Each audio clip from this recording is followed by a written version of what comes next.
ஒரு இளைஞர் ஒருவர் 24 வயதான இளைஞர் ஒருவர் நேற்று அவர் விஜயினுடைய வீட்டின் மாடியின் மீது இருந்து அவர் கண்டுபிடிக்கப்பட்டு அவர் போலீசாரிடம் ஒப்படைக்கப்பட்டார். நண்பர்களே வேற ஒண்ணு இல்ல, என்னடாச்சுன்னா வழக்கமாக விஜய் மாடிக்கு வாக்கிங் செல்வார் என்றும் நேற்று இரவு அவர் அவ்வாறு வீட்டிலிருந்து மொட்டை மாடிக்கு அவர் மட்டும் தனியாக வாக்கிங் சென்ற பொழுது ஒரு நபர் அங்கு பதுங்கி இருப்பதை பார்த்திருக்கிறார்.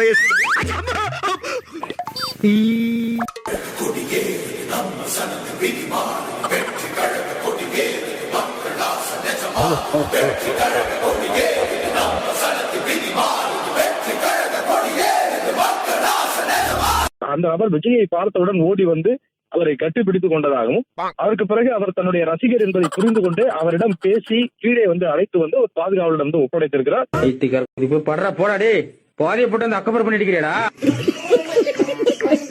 அதன் பிறகு போலீசாரும் கீழ்ப்பாக்கம் மனநல மருத்துவமனை கொண்டு சென்று அனுமதித்திருப்பதாக கூறப்படுகிறது.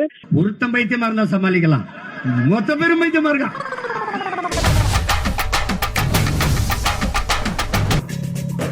நான் வேத்தாள் இல்லைங்க, ஜாதியிலும் பிரிவிலும் உங்க வகையறாதான். நீங்க இங்க எப்படியோ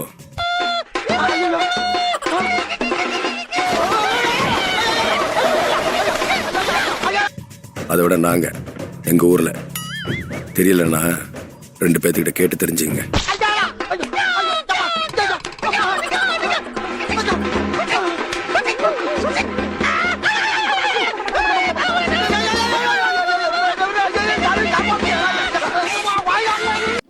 முட்டா பயில சார், அவங்க எல்லாம் அறிவியட்ட பயில சார். இவங்க போன ஊசி போட்டு கொண்டு வரணும் அப்படின்னு ஊசி போட்டு கொண்டு கடல் வெளியே போட்டணும். இவங்க இந்த பூமிக்கு தேவையில்லாத எக்ஸ்ட்ரா வெயிட் எல்லா வரிசையிலும் வச்சு வெட்டிடணும்.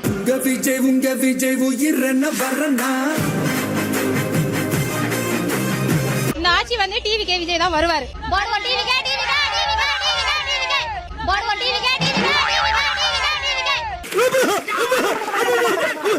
ஆண்டியப்பா இவங்களுக்கு மத்தியில ஏண்டா என்னைய பெத்து விட்டு போயிட்ட முடியலடா. ஆனா ஒண்ணே ஒண்ணு, விஜய் அரசியலுக்கு வந்தனால தமிழ்நாட்டுல இவ்வளவு சோசியல் டஸ்ட் இருக்கு, இவ்வளவு குப்பைகள் கூட்ட வேண்டிய அள்ள வேண்டிய தேவை இருக்கு. எவனுக்குமே அரசியல் தெரியல. விஜய் கட்சியில ஒருத்தன் தற்கொலையா இருக்கலாம், ஒரு கட்சியே தற்கொலையா இருக்கு. கண்டிப்பா வருவாரு. 2026 தேர்தல் அவர் தான் வருவாரு. விஜய் அம்மா எனக்கு பிடிக்கும். நான் ஓட்டு போட்டு விஜய் நான் ஜெயிக்க வைக்கிறேன். நீ ஜெயிப்ப விஜய்? எத்தனை படிக்கிற நீ? நானா 7வது படிக்கிறேன். நான் முதலமைச்சர் ஆகிறேன். அப்ப நீ ஓட்டு போட்டு விஜய் முதலமைச்சர் ஆகிடுவா இல்லையா? ஐஸ் சாப்பிட்டுனே போ. சொன்னல இந்த மாதிரி இருக்கிறவங்க தான் முக்காவாசி அந்த கட்சி நின்று பாருங்க, மரத்துல குரங்கு மாரி தொங்கிக்கிட்டு. நீ முத்தம் ஒன்று கொடுத்தால் முத்தமிழ், நீ பேசிய வார்த்தை பைந்தமிழ். நீ முத்தம் ஒன்று கொடுத்தால் முத்தமிழ், வெக்கப்பட்டு சிரித்தால் செந்தமிழ். தில்லையாடி வள்ளியம்மா தில்லிருந்தா வாடியம்மன். தில்லையாடி வள்ளியம்மா தில்லிருந்தா நில்லடிமா, தில்லாலங்கடி ஆடுவோமா, திருட்டுத்தனம் பண்ணுவோமா, குத்தமா. தில்லையாடி வள்ளியம்மா யாருன்னு விஜய்க்கு தெரியுமா? எனக்கு இதெல்லாம் எதுவுமே தெரியாது, யாரும் என்கிட்ட எதுவுமே சொல்லல. ஒரு பெரிய சுதந்திர போராட்ட தியாகியை படத்துல அவமானப்படுத்தி பாட்டு போட்ட ஒரு தற்குறி தருதலைய நீ பெரிய பிம்பம் போல காட்டி மக்கள் செல்வாக்கு இருக்காங்க. விஜய் முதலமைச்சர், புஷி ஆனந்த் உள்துறை அமைச்சர், கல்வி அமைச்சர் ஆதவ அர்ஜுனா, விளையாட்டுத்துறை அமைச்சர் லெப்ட் பாண்டி. விளங்கமாடா தமிழ்நாடு சுடுகாடு ஆயிடுவாங்க. தேங்க்யூ. உலகத்துல எந்த கட்சியின் தலைவனாவது லைட் ஆஃப் பண்ணி போட்டு விளையாடுவானாங்க? ஆஃப் பண்ண சொல்லு. ஆஃப் பண்றா. வல்ல கிட்டா. ஏய் போடா. ஏன் சொல்லு? because he is already a இவன் பெரியார், இவர் அண்ணா, இவர் எம்ஜிஆர். எம்ஜிஆர் அண்ணா அப்பதான் லைட் ஆஃப் பண்ணி விளையாண்டுட்டு இருந்தாங்கல்ல. அறிவு இருக்கு அவனுக்கு, பொறுக்கி புறம்போக்கு வயிற்றுக்கு சொல்றதானே திங்கிற. எம்ஜிஆருக்கு கூடுன கூட்டம் இவருக்கு கூடுதுன்றாங்க. திருச்சி ஏர்போர்ட்ல இருந்து மரக்கடைக்கு 5 மணி நேரம் ஆச்சுன்னு சொல்றாங்க இல்லையா? இது எவ்வளவு கட்டமைக்கப்பட்டுச்சு அப்படிங்கிறதுக்கு சின்ன எடுத்துக்காட்டு. அதெல்லாம் ஒண்ணும் சொன்னடா புரிய அவங்களுக்கு. திருச்சி ஏர்போர்ட்ல இருந்து மரக்கடைக்கு 8 கிலோமீட்டர்.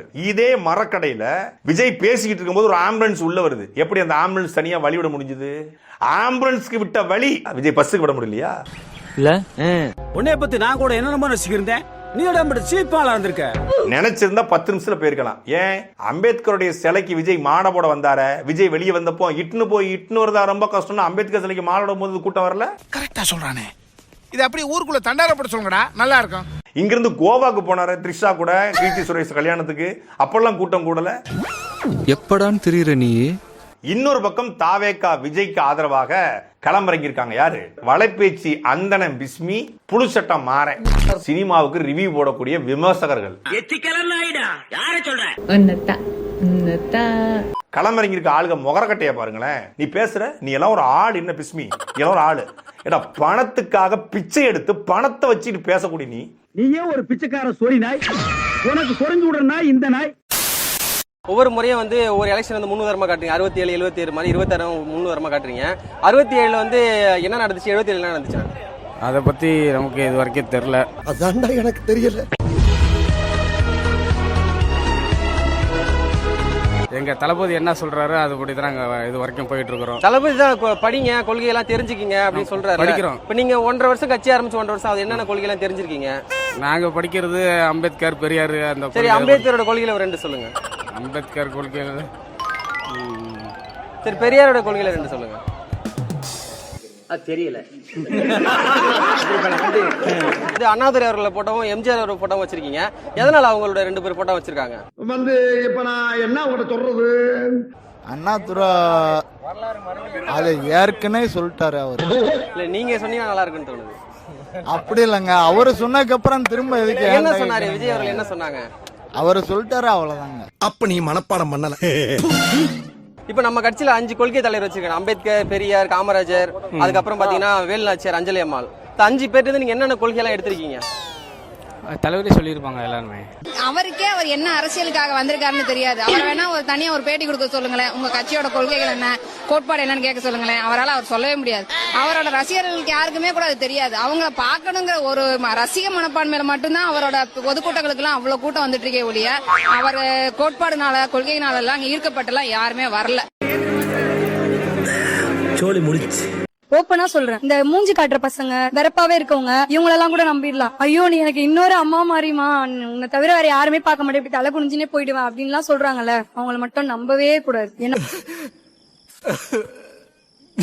நீ எனக்கு இன்னொரு அம்மா.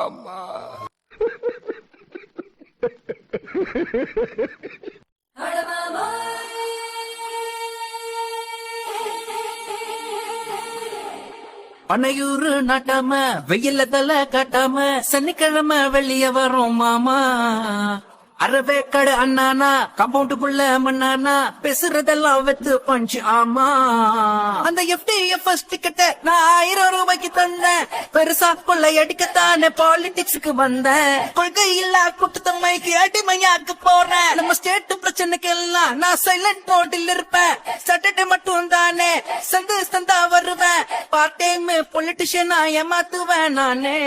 கூட்டமெல்லாம் குரங்கு குட்டிங்க, கம்பி எல்லாம் வழு வழக்குது, சேரெல்லாம் சிதைஞ்சு கிடக்குது, அண்ணில் அதனையும் அடிச்சு உடைக்குது.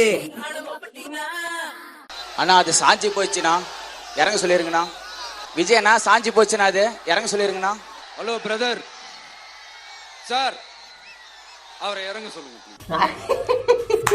ஐயோ, இப்பதான் என் மனசுல இருக்கிற பாரமே குறைஞ்சு போயிடுச்சு. அப்பாடா, என்னன்னு தெரியுதா? அதாவது இவ்வளவு நாளா நான் தான் மேடையில ஏறி, மேல ஏன் ஏறுற, கீழே இறங்கு, சேர் ஏன் எடுக்கிற, வயி கரண்டு கம்பத்துல ஏன் ஏறுற அப்படின்னு சொல்லினே இருந்தேன். இன்னைக்கு தலைவரியே கத்த விட்டானுங்க.